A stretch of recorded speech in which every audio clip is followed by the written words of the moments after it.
শীতকালে প্রত্যেক বাড়িতেই প্রায় গাজরের কেক হয়ে থাকে, কিন্তু একবার এই পদ্ধতিতে সম্পূর্ণ নিরামিষ উপায়ে গাজরের কেক বানিয়ে দেখুন। অন্য কেক আর খেতে চাইবেন না, গাজরের কেকের প্রেমে পড়ে যাবেন। তাই বলছি ভিডিওটা প্রথম থেকে শেষ পর্যন্ত দেখবেন, আর ভালো লাগলে একটা লাইক করে দেবেন। তার আগে বলি, আপনারা অনেকেই আমার ভিডিও দেখছেন কিন্তু সাবস্ক্রাইব করছেন না, প্লিজ প্লিজ প্লিজ সাবস্ক্রাইব করে দেবেন।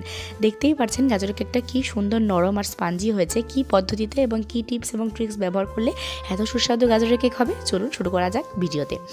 প্রথমে নিয়ে নিচ্ছি একটা বাটিতে 1 কাপ ময়দা। আমি টোটাল 1.5 কাপ ময়দা ইউজ করব। প্রথমে 1 কাপ দিচ্ছি, পরে 1/2 কাপ দেবো।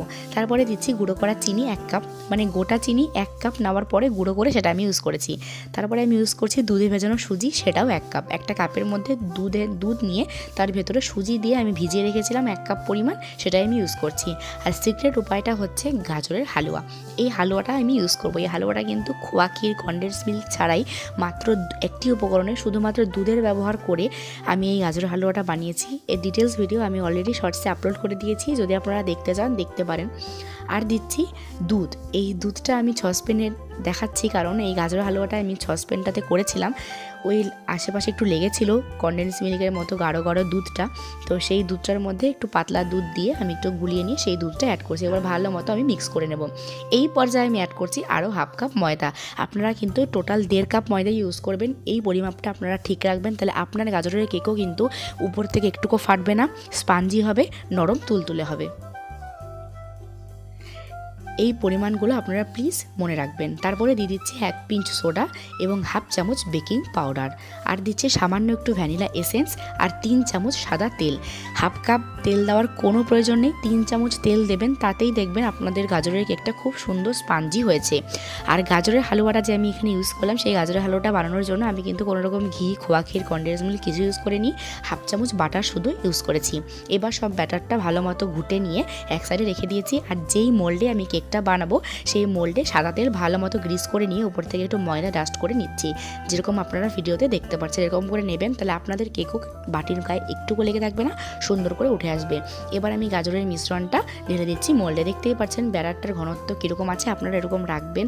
আর পরিমাণগুলো ঠিক এই পর্যায়ে রাখলে আপনাদের গাজরের কেক কিন্তু পারফেক্টলি বেক হবে, স্পঞ্জি হবে, নরম তুলতুলে হবে।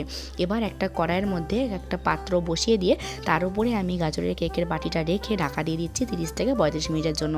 35 মিনিট পরে ঢাকা চাপা খুলে একটা কাঠি ঢুকিয়ে দেখছি, দেখুন সুন্দর বেরিয়ে আসছে, তার মানে গাজরের কেকটা আমার হয়ে গেছে।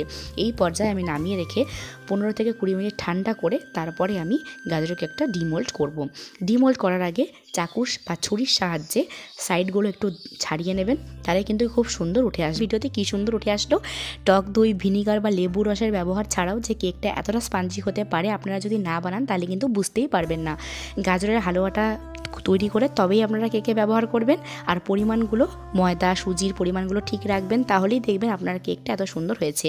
এবার আমি উপর থেকে সাজিয়ে দিচ্ছি, একটু গাজরের হালুয়া দিয়ে দিচ্ছি উপরে, আর একটু চেরি বসিয়ে দিচ্ছি। এটা আমি ডেকোরেশন পারপাস ইউজ করছি, আপনারা কিন্তু নাও চাইলে ব্যবহার করতে পারেন। আর বাচ্চাদের কাছে অ্যাট্রাকটিভ লাগবে, তার জন্য কিন্তু আমি এটা ব্যবহার করলাম। গাজরের কেক একবার এই পদ্ধতিতে বাচ্চাদেরকে বানিয়ে দিন, অথবা ভ্যালেন্টাইন্স ডে সামনে আসছে, নিজের ভ্যালেন্টাইনকে বানিয়ে এরকম একটা কেক গিফট করুন, দেখবেন আপনার প্রেমে পড়তে সে বাধ্য। আর বাচ্চারাও কিন্তু খেয়ে নেবে। আর আমি কেটে দেখাচ্ছি এবার আপনাদেরকে, দেখুন খুব সুন্দরভাবে কেটে যাচ্ছে, নরম তুলতুলে স্পঞ্জি কেক তৈরি হয়েছে। আপনারাও প্লিজ একবার বাড়িতে ট্রাই করবেন আর আমাকে কমেন্ট বক্সে কমেন্ট করে জানাবেন।